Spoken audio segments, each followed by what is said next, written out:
Bonjour mes chers élèves, j'espère que vous allez bien. C'est la 4e séance. Je vais continuer la correction de l'examen national session de rattrapage 2019. Bon, c'est la mécanique. La partie 1.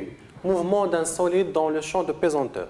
On lance verticalement vers le haut avec une vitesse initiale V0 à un instant choisi comme origine des dates, une balle de masse M d'un poids A située à une hauteur h qui égale 1,2 m du sol. On étudie le mouvement du centre d'inertie G de la balle dans un référentiel terrestre considéré galiléen. On repère la position de G à un instant T dans le repère OK par la cote Z, figure 1. On considère que les frottements et la poussée d'Archimède sont négligeables. La première question, définir la chute libre. Donc voilà, la première question, c'est quoi la chute libre? Donc, la chute libre, c'est lorsque le corps ou bien le système n'est soumis qu'à son poids. Et donc, je vais écrire la chute libre.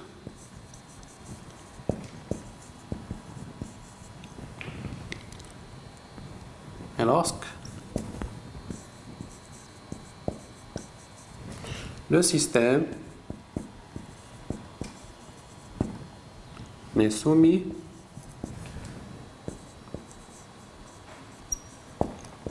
qu'à son poids. Son poids P. Voilà. Je passe à la deuxième question. En appliquant la deuxième loi de Newton, établir l'équation différentielle vérifiée par la vitesse Vz du centre d'inertie G. Donc, on a la figure qui représente le mouvement. On lance la balle du point A vers le haut. On a le point A fait une distance h avec le sol. Et durant le mouvement, la seule force qui agit, c'est le poids P. Okay. Pour écrire l'équation différentielle, vérifiée par la vitesse, donc je vais écrire 2 équations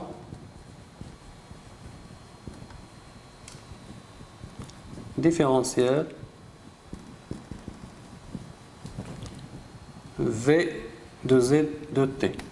Donc pour trouver ça, je pose la deuxième loi de Newton.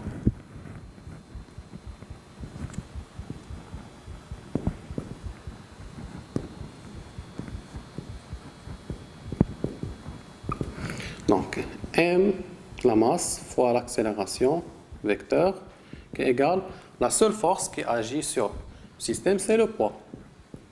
Voilà. Qui est égal à quoi? Qui est égal à M fois le vecteur de champ de pesanteur. Je vais diviser par la masse. Et j'aurai quoi? J'aurai l'accélération vecteur qui est égale à un champ de vecteur de l'intensité de pesanteur. Et donc, on a un mouvement rectiligne sur la cote Z. Et donc, je fais la projection sur Z. Et on projette sur l'axe des Z, OZ. Voilà. L'accélération devient à 2Z qui est égale. Donc, voilà l'axe des côtes vers le haut, mais le G, elle est dans le sens inverse. Et pour cela, la projection de G sur l'axe DZ, elle devient moins G. Parce que l'axe DOZ et de G sont inversés. Sachant que l'accélération, c'est quoi? C'est la dérivée de la vitesse V de Z par la dérivée du temps. Et à l'aide de ça, je vais faire quoi? Je vais trouver D de VZ qui est égal à quoi? Égal à moins G fois D de T. Et par intégration,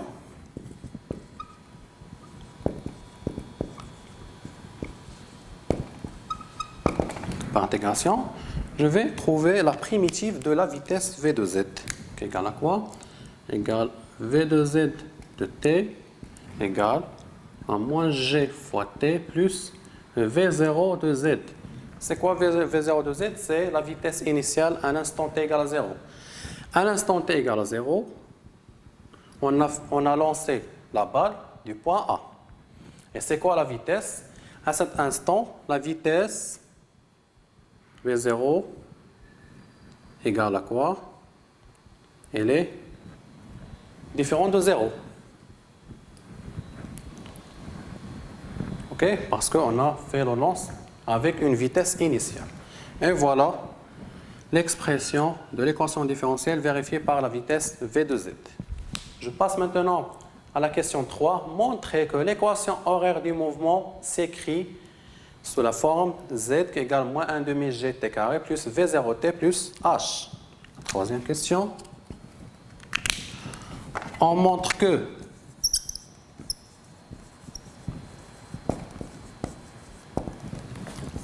z de t égale moins 1 demi gt carré plus v0t plus h.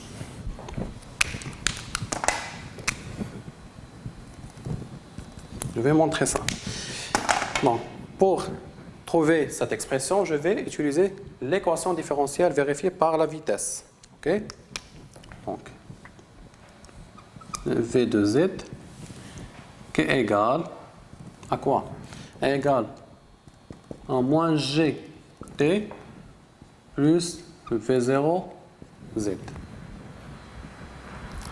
Sachant que la vitesse, c'est la dérivée de la position z divisée par le temps.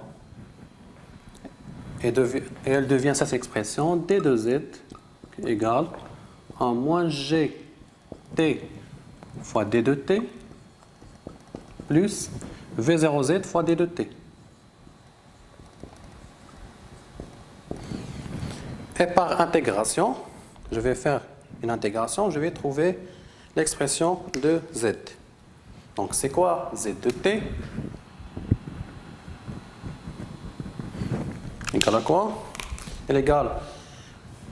Donc l'intégration de t, c'est 1 demi t carré. Donc il devient moins 1 demi g t carré plus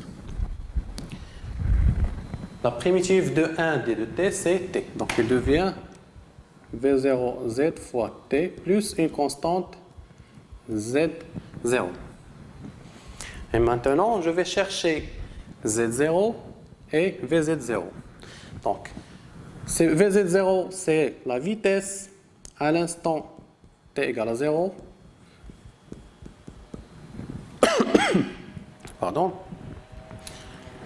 Et z0, c'est z à t égale à 0. Donc, d'après la figure, lorsque t égale à 0, on a la position, lorsque t égale à 0, on a la position, c'est OA, qui est égale à H. Égale à OA, qui est égale à H. Et pour la vitesse, lorsque t égale à 0, on a Vz0 qui est égal à V0. Il devient V0. Et finalement, je pose l'expression de Z, ou bien l'équation différentielle, ou bien l'équation horaire, c'est 1 demi gt carré plus V0 t plus h. Et voilà l'équation différentielle donnée, ou bien demandée. Je passe à la question numéro 4. La courbe de la figure 2 représente les variations de la vitesse Vz en fonction du temps. En exploitant le graphe de la figure 2, écrire l'expression numérique de la vitesse Vz en fonction du temps. Dans cette question numéro 4, on devait chercher l'expression numérique de Vz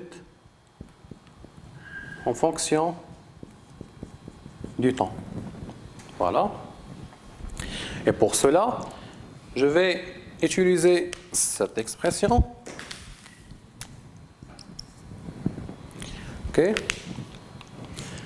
Donc, on a quoi? Donc, on a Vz de t qui est égal à moins g fois t plus Vz 0. On a déjà trouvé que Vz0, c'est V0. Donc, je vais remplacer par V0. Et pour trouver l'expression numérique, je vais utiliser quoi? Je vais utiliser le graphe.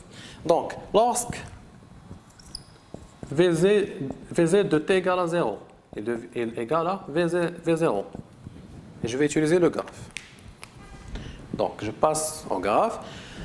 Lorsque t égale à 0, la valeur de Vz est égale à 7, 8, c'est 10. Lorsque t égale à 0, Vz égale à 10. OK? Je pose 10 mètres seconde moins 1. Donc, j'ai trouvé V0, mais je cherche maintenant G. C'est quoi G? Donc, on sait bien que cette expression, c'est une fonction affine. Vz de t est égal à A fois t plus B. C'est quoi A? Donc, on a déjà trouvé B. C'est quoi A? A, c'est le coefficient directeur. Et donc, il est égal à quoi? Il est égal à la variation des ordonnées, c'est-à-dire la variation des vitesses, par la variation des abscisses, c'est-à-dire le temps. Et à l'aide du graphe, je vais trouver ce coefficient directeur. Donc, je passe maintenant au tableau. On a, voici la pente. Je vais désigner 2 points. Par exemple, je vais prendre ce point et ce point. Donc, ce point, on a 10 et 0. Et dans ce point, on a 1, 0. 1 et 0. Voilà. Je pose 10 moins 0. Et lorsqu'on a 10, on a 0. Et pour là, j'ai 1. Et finalement, j'aurai moins 10.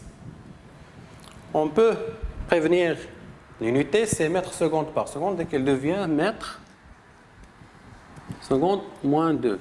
C'est-à-dire, ce coefficient A représente l'accélération. C'est-à-dire, il représente bien G. Et je pose finalement Vz de t qui est égal à moins, donc A c'est moins 10 fois t plus B.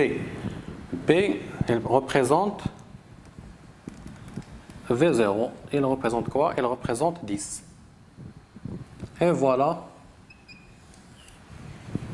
l'expression numérique de la vitesse V de Z. Maintenant, je passe à la question numéro 5. Le centre d'inertie G passe au cours de la montée par le point B, situé à une hauteur D du sol, avec une vitesse VB égale à 3 mètres par seconde. Montrez que la distance D égale à 5,75 mètres. Donc, on devrait chercher ou bien montrer que D égale à 5,75 mètres. Et pour cela, on va utiliser cette expression. Et voilà le D, donc c'est à partir d'origine vers le point B. Donc c'est quoi D? C'est O, B. Donc là, ça, une question. On montre que D égale 5,75 mètres. C'est quoi D? D, c'est O, B. Et donc, je vais chercher Z de B. Voilà, Z de B. Je vais utiliser cette expression et je pose D égale à moins 1 demi G. Mais je suis à l'instant où la balle arrive au point B, et donc c'est l'instant T de B. Donc, je vais poser T de B. 1 demi G T de B carré plus V0 T de B plus H. Et voilà l'expression. Pour la calculer, je vais chercher quoi? Je vais chercher l'instant T de B. On cherche T de B. Voilà, on cherche T de B. Comment chercher T de B? Donc on sait bien que, d'après l'énoncé, le corps arrive au point B avec une vitesse V de B qui est égale à 3 mètres par seconde. Donc, j'ai déjà la valeur de la vitesse au point B qui est égale à 3 mètres par seconde. Et à l'aide du graphe, je vais trouver T de B. Ok, je passe maintenant au graphe. Ok. On a d'après le graphe, à l'instant où la vitesse VB égale à 3 mètres par seconde, je vais projeter sur la pente et j'aurai quoi? J'aurai une valeur égale à 0,7 secondes. À cette vitesse 3 mètres par seconde, j'aurai comme instant T de B 0,7. Ok? Je vais noter T de B égale à 0,7 secondes. Et maintenant, je vais faire l'application numérique.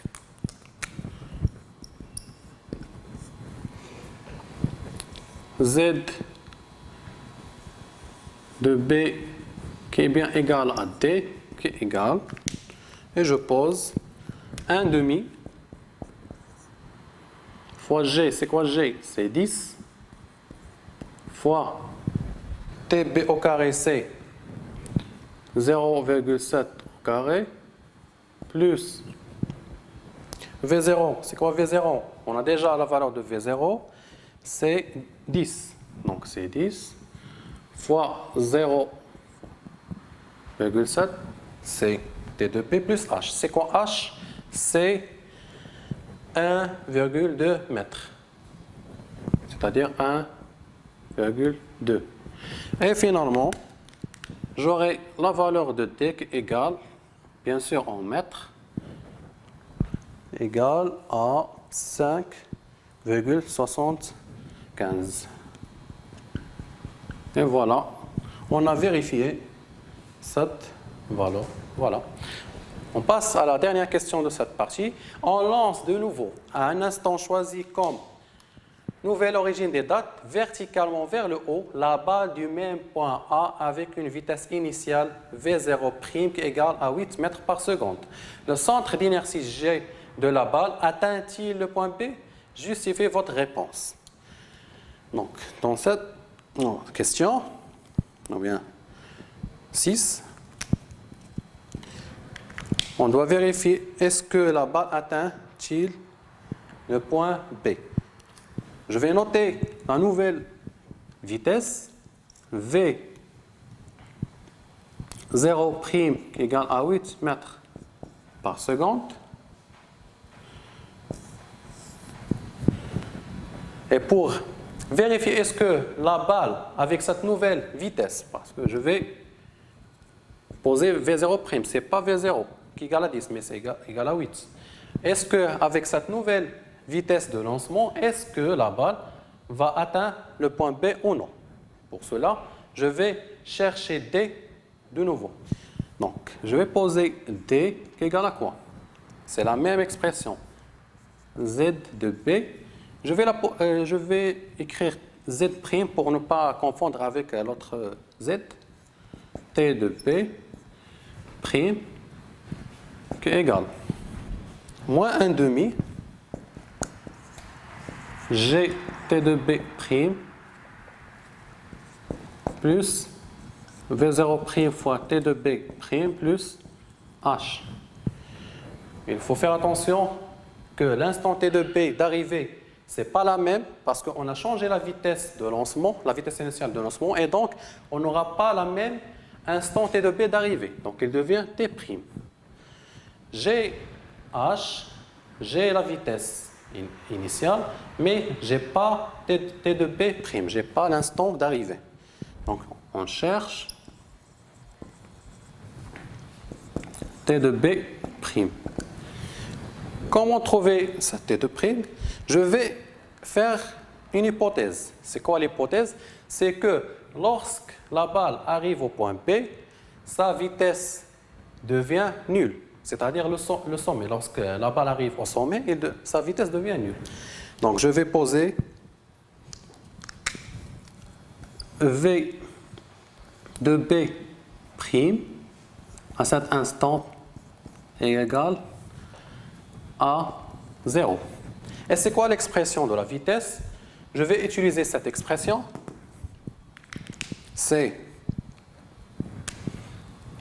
donc c'est moins G, elle est toujours 10, c'est moins 10 fois T de B' plus V0. Et là, c'est V0', c'est pas V0, c'est V0' parce qu'on a changé la vitesse initiale. Et donc, je vais tirer T de B'. Il devient V0' divisé par 10. Et donc, c'est quoi V0'?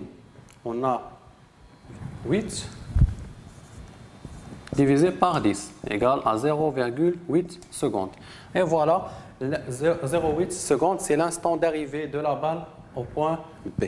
Et je vais remplacer maintenant cet instant dans l'expression de l'équation horaire.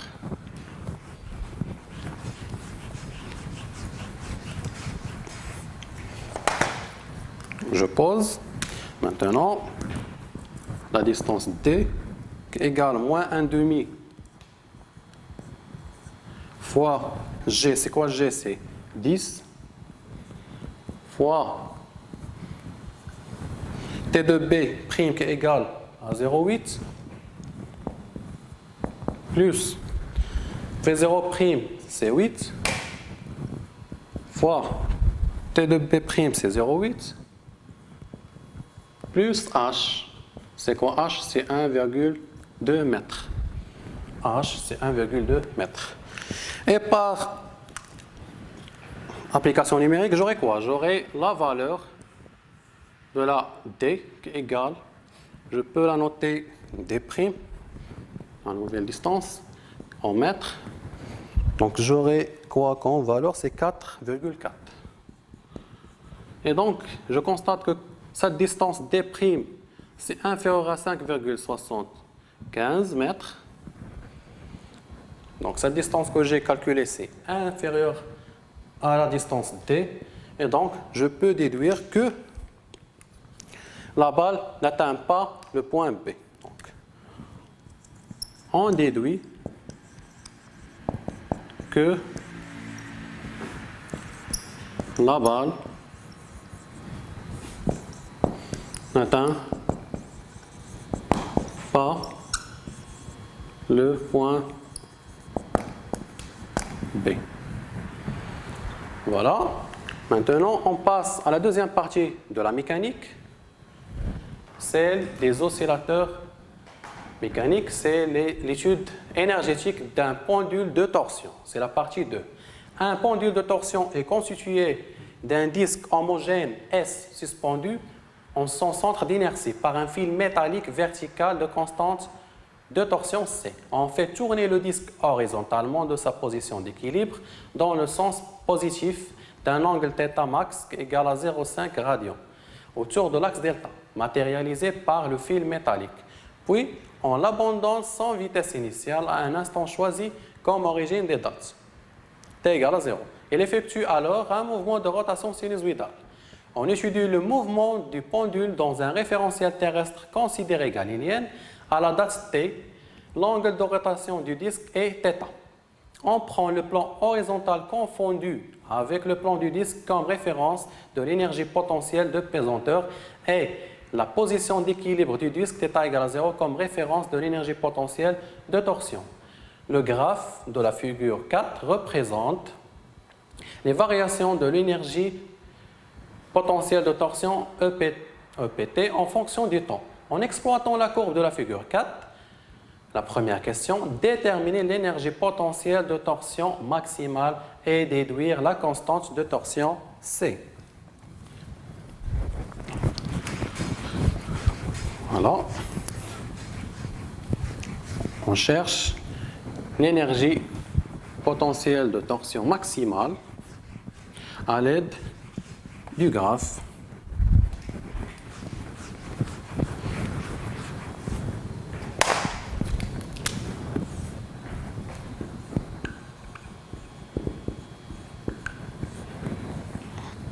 Première question, c'est l'énergie potentielle de torsion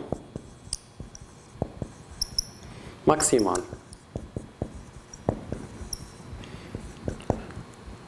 Symbolisée par EPT. Voilà. Donc, c'est à l'aide de quoi? C'est à l'aide du graphe. Donc, d'après le graphe, on a quoi? On a des oscillations avec des amplitudes qui restent constantes. Et donc, je peux déduire que les frottements sont négligeables. Et donc, l'énergie reste constante. Et donc, la valeur maximale,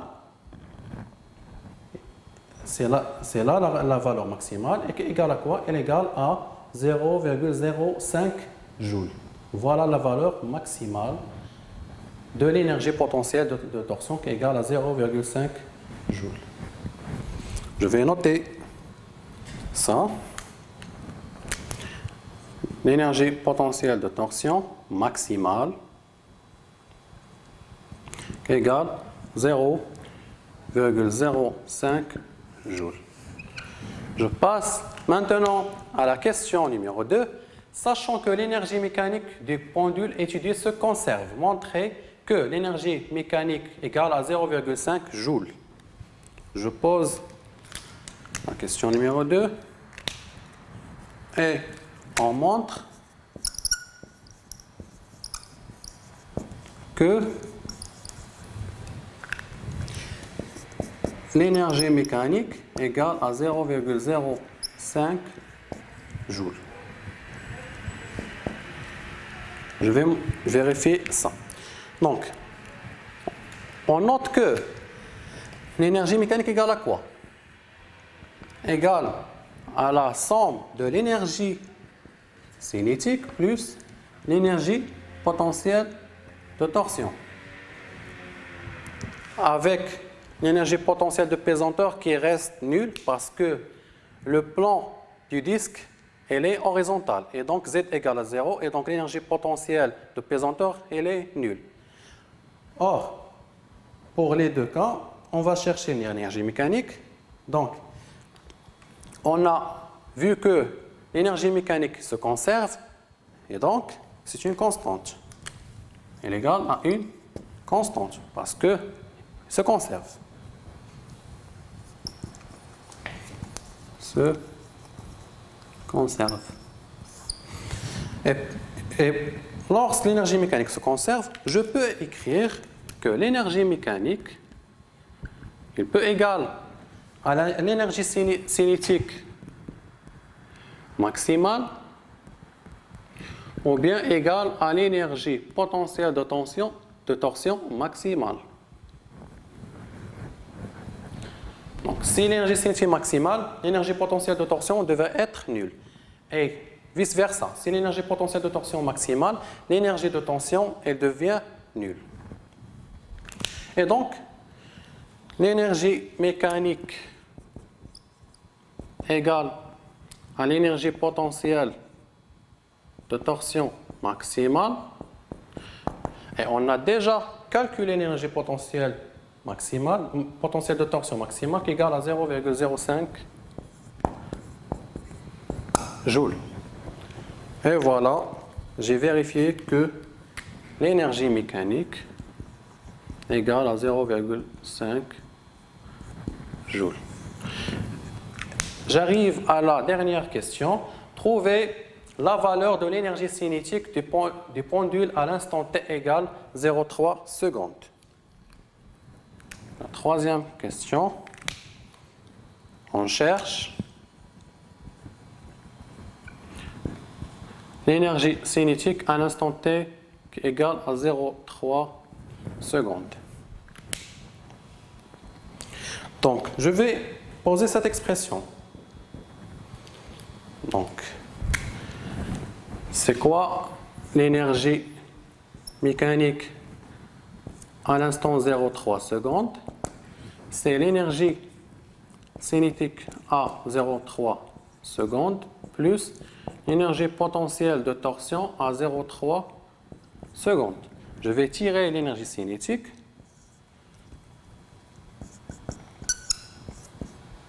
À cet instant, elle est égale à quoi? Elle est égale à l'énergie mécanique moins l'énergie potentielle de torsion à 0,3 secondes. On sait bien que l'énergie mécanique est une constante, donc je vais chercher l'énergie potentielle de torsion à cet instant et je vais trouver la valeur. Donc, je vais chercher l'énergie potentielle de torsion à 0,3 secondes.